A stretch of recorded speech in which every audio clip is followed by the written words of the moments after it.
2025년 10월 1일 첫째 날입니다.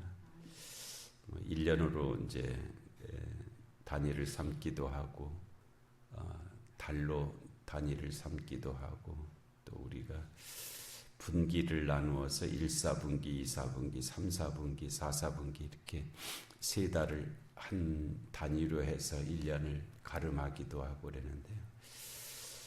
이제 4, 4분기에 해당하는 그런 때죠. 그래서 10월, 11월, 12월 세 달이 2025년에 남았습니다. 어떻게 보면 많이 남았죠. 아직 세 달이 남았으니까.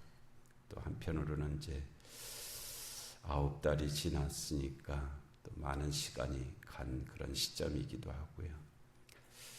그래서 10월 한 달이 참으로 주의 은혜 안에 복되시고 또 주의 뜻을 이루어가는 귀한 한 달의 삶이 되게 하실 줄로 믿습니다.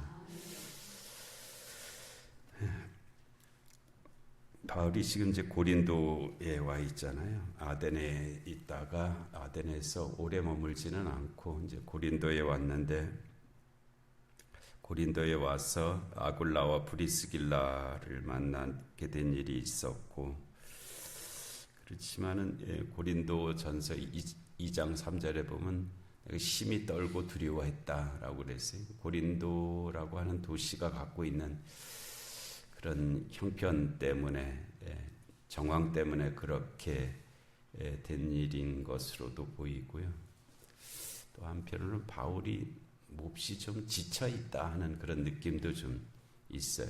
사람이 자기 몸이 안 좋으면은 조금만 더워도 덥게 느껴지고 조금만 추워도 춥게 느껴지고 그러잖아요.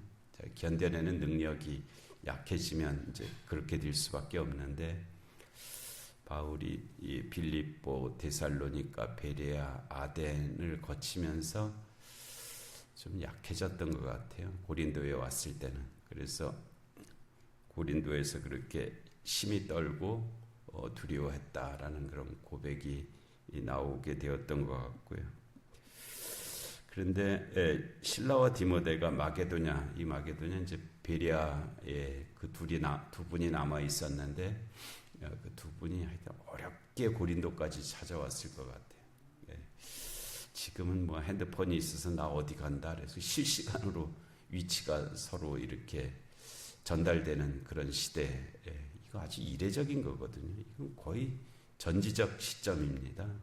이전 같으면은 하나님만이 아시는 시점인데 요즘 사람들이 서로를 그렇게 알고 있거든요. 하나님이 우리를 어디에 있는지를 이렇게 아시는다는 개념인데 지금은 서로가 서로를 그렇게 알고 있잖아요.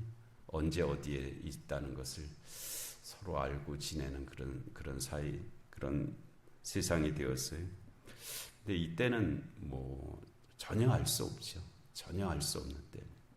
바울이 지금 어디에 있는지 어떻게 알겠습니까? 알 수 있는 통로가 아주 제한되어 있는 그런 때에 저 베레아에 있던 이 디모데와 실라가 고린도로 이 바울을 찾으러 왔다고 하는 것은 아주 그 선을 긋기가 정말 어려운 그런 일이거든요. 전혀 없을 수는 없지만은 하여튼 그 흔적을 찾아서 고린도까지 왔다는 그런 가정인데 하나님의 인도하심이죠. 하나님의 인도하심이 있어서 물론 추측은 좀 했겠죠. 바울이 아덴으로 갔다가 그 다음에는 고린도로 갔겠다. 바울의 선교 원칙이거든요. 대도시에서 대도시로 옮기는 것이 원칙이었기 때문에 아덴 다음에는 고린도로 갔을 것 같다라는 추측은 할 수 있었을 거예요. 그래서 디모데와 실라가 이제 이 고린도까지 온 거죠.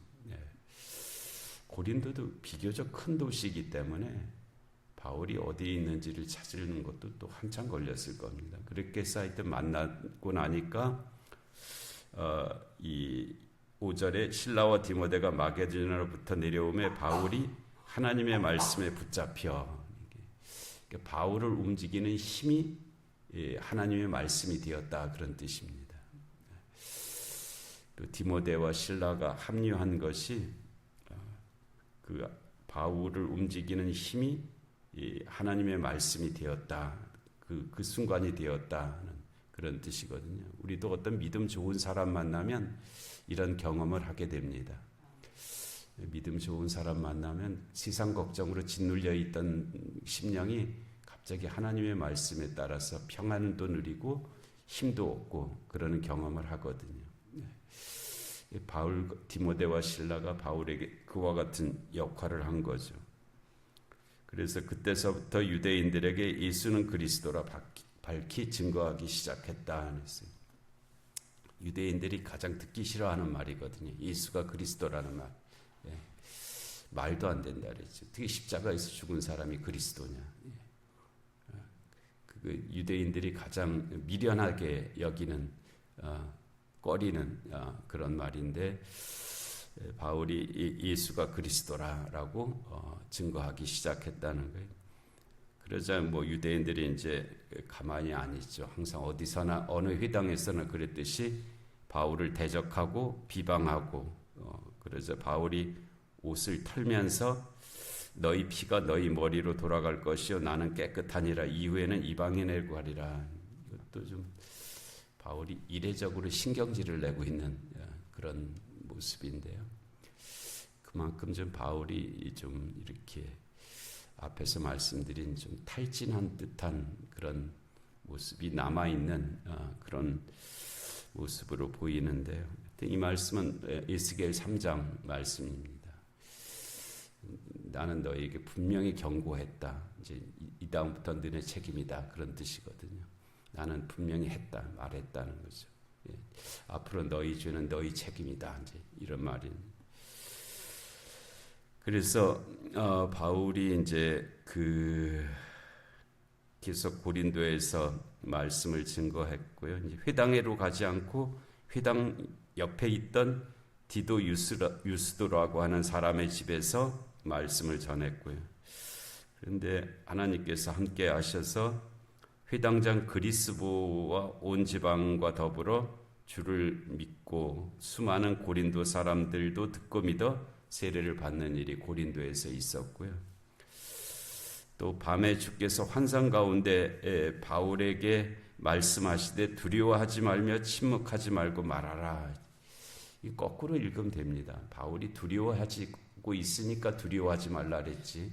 바울이 지금 뭐 하나도 안 두려워하고 있는데 주님께서 나타나셔서 두려워하지 말라라고 말씀하실 이유가 없거든요. 여호수아에게도 두려워하지 말라고 하신 말씀은 여호수아가 그때 두려워하고 있었다는 뜻입니다. 이 바울이 고린도에서 그와 같은 상황에 있었기 때문에 부활하신 주님께서 환상 가운데 나타나셔서 두려워하지 말며 침묵하지 말고 말하라. 내가 너와 함께 있음에 어떤 사람도 너를 대적하여 해롭게 할 자가 없을 것이니 이는 이 성 중에 내 백성이 많음이라. 그래서 고린도 사람 또는 고린도 사람 같다라는 말이 아주 욕으로 사용되던 그런 시대였다 그럽니다. 그러니까 아주 못된 사람들 그런 뜻인데, 그런데 주님께서는 이 바울에게 이 성 중에 내 백성이 많다 이렇게 말씀하셨어요. 세상에서는 못된 사람들의 대명사였는데, 근데 주님께서는 말씀하시기 이 성 중에 내 백성이 많다. 근데 우리가 고린도 전서를 이제 또 읽게 될 터인데요. 거기에 보면 고린도 교회에 이제 이건 고린도 사회가 아니라 고린도 전서는 고린도 교회에 보낸 편지잖아요. 그런데 그 고린도 교회 안에도 정말 엄청난 문제들이 많이 있는 것을 이제 거기에 언급되어 있죠. 이런 문제 저런 문제가 고린도 이 세상이 아니라 고린도 교회 안에도 그와 같은 여러 문제들이 꼭 오늘날 우리들이 경험하고 있는 문제 같은 것들까지 이렇게 있었어요. 그래서 그 가운데 이제 1년 6개월을 머물면서 그들 가운데서 하나님의 말씀을 가르쳤다. 바울이 이제 각 지역에서 머물러서 복음을 전한 기간이 비교적 짧은데 제일 긴 것이 이제 에베소가 한 3년이었고요. 그리고 이 고린도가 1년 6개월 제일 길게 이 지역에서 머물면서 말씀을 가르쳤다는 내용이 있고, 그리고 이제 12절 오늘 갈리오가 아가야 총독되었을 때 아마 고린도에서 1년 6개월이 거의 맞춰지고 있던 그 시점이었을 것 같아요. 그때 갈리오라고 하는 사람이 아가야는 이제 말씀드린 대로 아덴 이 고린도 그 지역을 총칭해서 로마의 행정구역상 아가야 지방으로 그렇게 불렀어요. 그래서 이 아가야의 총독으로 갈리오가 되었을 때 유대인이 일제히 일어나 바울을 대적하여 법정으로 데리고 갔다. 이게 그 유대인들이 이제 1년 6개월 동안은 뭐라고 말을 못하고 이제 조금 기다리고 있었을 수밖에 없는 그런 상황이었던 것 같아요. 그런데 아가야라는 사람이 총독으로 새롭게 왔거든요. 그러니까는 이때다 싶어서 이제 그 바울을 이제 고소했다는 거야. 왜냐하면 새로 무슨 행정관이 오면은 그 주민들의 말을 비교적 잘 들어줄 수밖에 없는 그런 때거든요. 그러니까 유대인들이 이제 일제히 일어나서 바울을 이제 고소한 거죠. 그러면은 총독이 적어도 우리 말을 이때는 들어줄 거다. 이제 이렇게 생각을 한 거예요. 그래서 이 사람이 율법을 어기면서 하나님을 경외하라고 사람들을 권한다. 이제 이것이 유대인들의 고소 내용이었죠.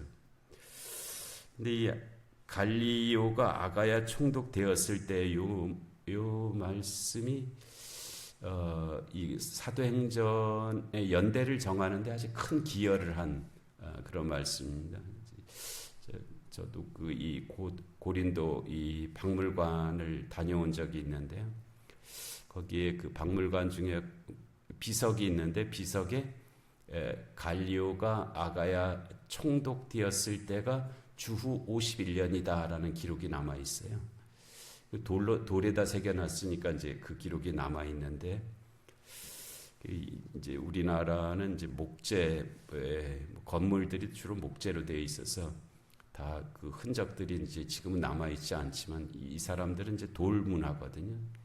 주로 집도 돌로 만들고 비석 같은 것도 다 기록도 돌에다 새겨놓고 그러니까 아직도 남아있는 그런 기록인데, 이 갈리오라는 사람이 아가의 총독으로 왔을 때가 주후 51년이다라는 그런 기록.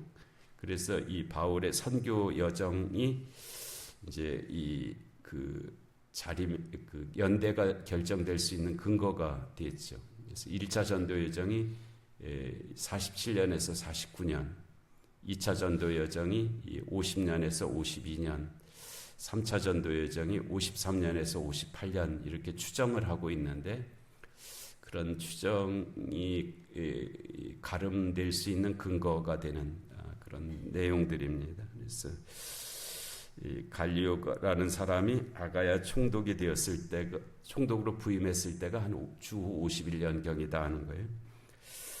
그래서 이렇게 유대인들이 고소를 하니까 이제 고소하면은 이제 반론이 있어야 되잖아요. 바울이 입을 열고자 할 때 이제 이 원고가 이제 자기를 변호하려고 했는데 갈리오가 유대인들에게 이르되, 갈리오가 먼저 말을 했어요. 너희 유대인들아, 만일 이것이 무슨 부정한 일이나 불량한 행동이었으면 내가 너희 말을 들어주는 것이 옳거니와. 갈리오라는 사람이 상당히 지혜로운 사람으로 그렇게 여겨지죠.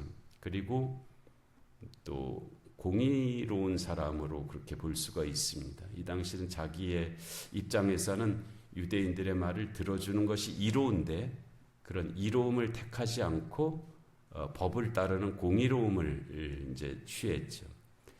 그래서 우리들의 삶에 있어서 항상 이제 우리가 하나님 말씀대로 산다고, 살아야 된다고 이렇게 했을 때 찾아오는 시험이 그런 형태로 찾아옵니다. 나한테 이로운 일이냐, 이것이 의로운 일이냐의 선택의 문제로 찾아오거든요.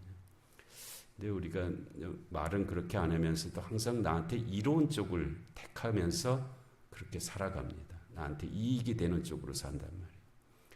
근데 어떤 상황에서도 의로운 쪽을 택하려고 하는 것이 사실 믿음의 길입니다. 믿음의 길은 의를 택하는 길이지 이를 택하는 길은 아닙니다.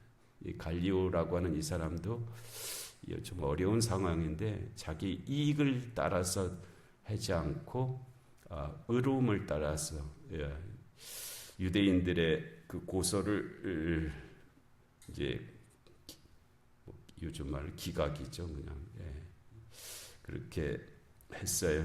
그래서 만일 문제가 언어와 명칭과 너희 법에 관한 것이면 너희가 스스로 처리하라. 나는 이러한 일에 재판장 되기를 원하지 아니하노라 라고 그렇게 했고요.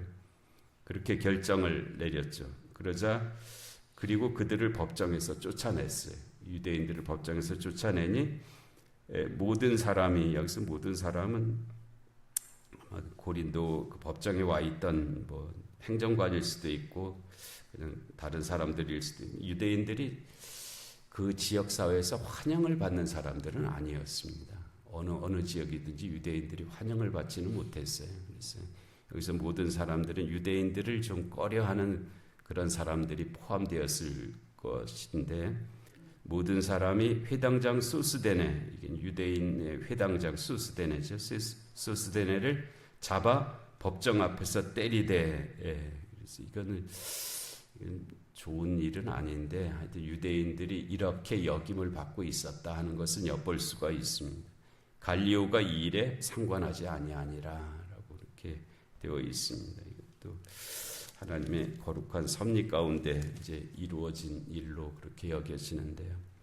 일단 우리의 삶의 걸음걸음이 주의 인도하신 가운데 있고, 또 우리도 주님의 그 길을 따라서 가는 그런 삶이 되어야 할 줄로 믿습니다. 은혜로우신 하나님 아버지, 오늘도 귀한 새벽을 저에게 허락하시고, 하나님 또 이 바울이 고린도에서 복음을 전하는 일 중에 있었던 여러 가지 계시적 사건들을 통해서 저에게 주시는 말씀을 듣습니다. 하나님, 이 말씀들이 들려지게 하시고 또 이 말씀이 뜻하는 바 가운데 저희들의 믿음의 길이 있게 하여 주시옵소서. 오늘도 영육간의 공고한 한우들을 긍휼히 여겨 주옵시고, 이 나라 이 민족 가운데 주님의 공의와 정의가 임하게 하여 주옵시고, 전쟁과 기근과 질병과 재난의 땅들 가운데 주의 긍휼하심이 함께하여 주시옵소서. 하나님, 이 새벽의 기도 가운데 또 이 10월 한 달의 삶 가운데 주의 은혜가 함께하여 주시기를 간절히 비옵고 예수님의 이름으로 기도하옵나이다. 아멘.